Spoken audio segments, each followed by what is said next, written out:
안녕하세요. 김주희 설계사입니다.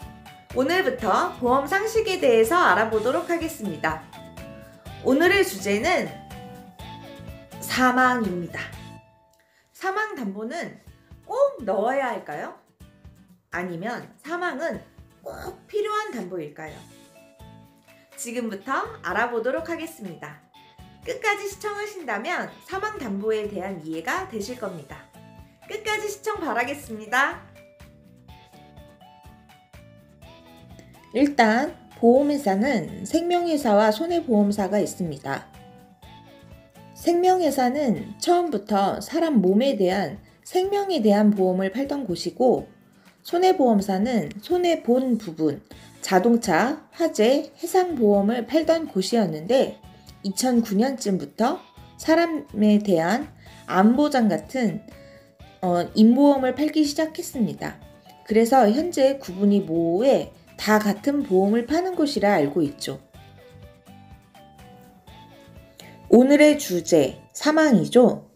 사망은 보험회사별 사망의 종류가 다르고, 결론부터 말씀드리면 종합보험에서는 사망을 넣지 않으면 가입이 불가합니다. 예를 들어 1년에 한 번씩 가입하는 자동차 보험에서도 사망 담보가 있습니다. 나의 사망이 아니라 상대방 사망에서 말이죠.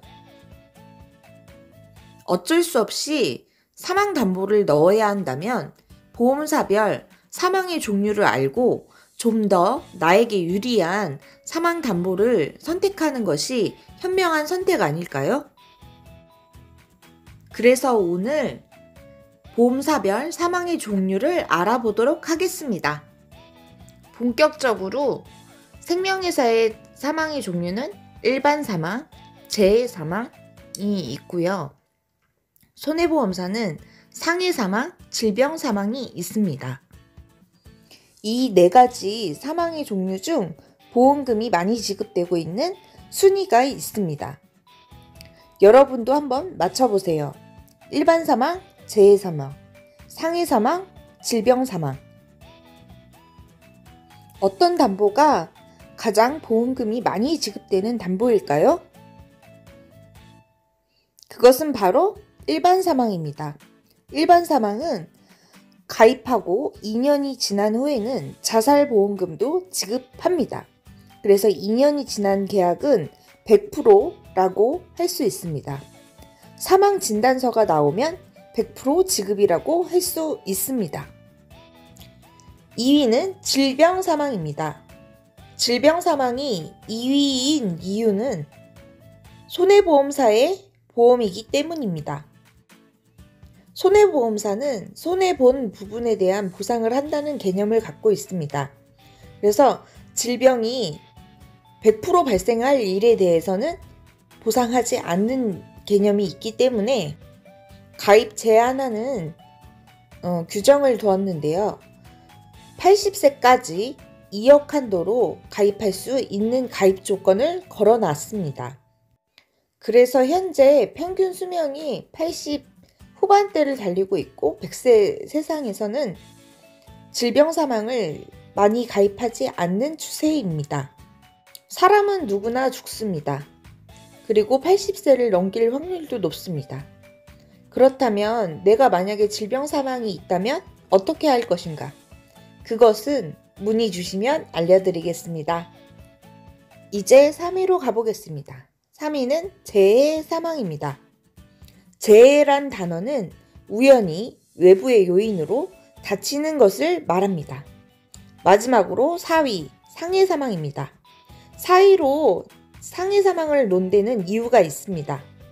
우연히 외부의 요인으로 급격하게 다치거나 사망을 했을 경우, 재해와 상해는 외부의 요인으로 다친다는 점에서 같은 점도 있습니다. 하지만 급격성이라는 약관의 표기 때문에 조금 다른 점도 있습니다. 다른 점은 재해는 2가지 요인을 충족해야 지급이 되고, 상해는 3가지 요인을 충족해야 지급되기 때문에 재해가 더 높습니다. 여기서 판례 하나 보고 가겠습니다. 사우나 불가마에서 수면 중 사망했다면 상해 보험금을 지급해야 하는가? 보도 자료입니다. 이 사건은 급격성을 이유를 들어 보험금을 부지급해 대법원 판례까지 나왔던 사건입니다. 이 사건은 2010년도에 발생했는데요. 대법원 판례까지 나오기는 2013년도에 종결됐습니다. 3년간의 많은 과정들이 있었는데요. 그간 겪었을 유가족들의 고통들이 상상이 되면서 너무나 안타까운 현실이었습니다.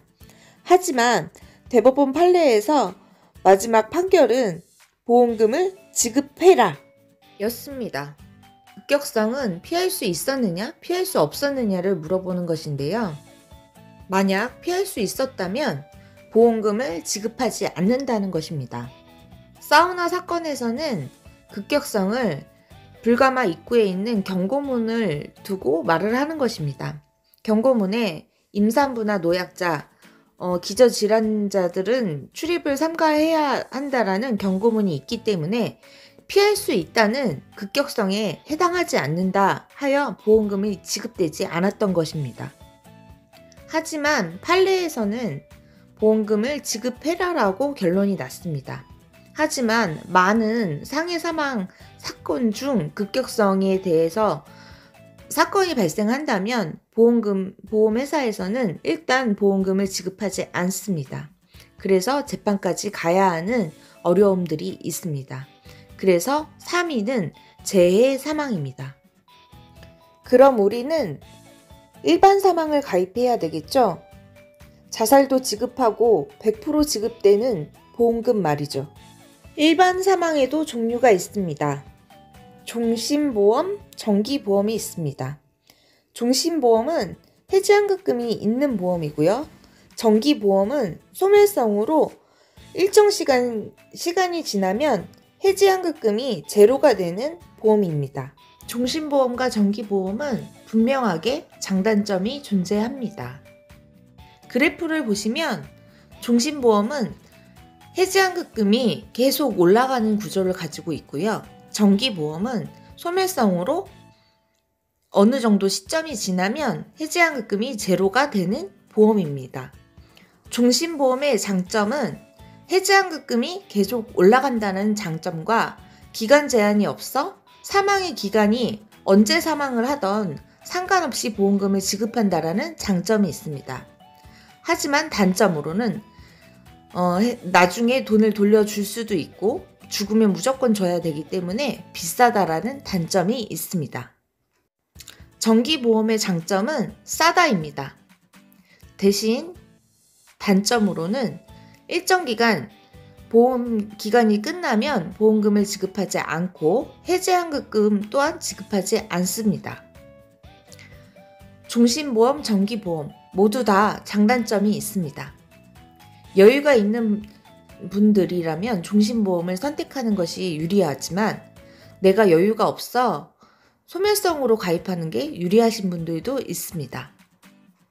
각자의 상황에 따라 알맞은 사망보장을 준비하셨으면 좋겠습니다. 오늘은 여기까지 사망담보에 대해서 알아봤습니다. 시청해주셔서 감사합니다.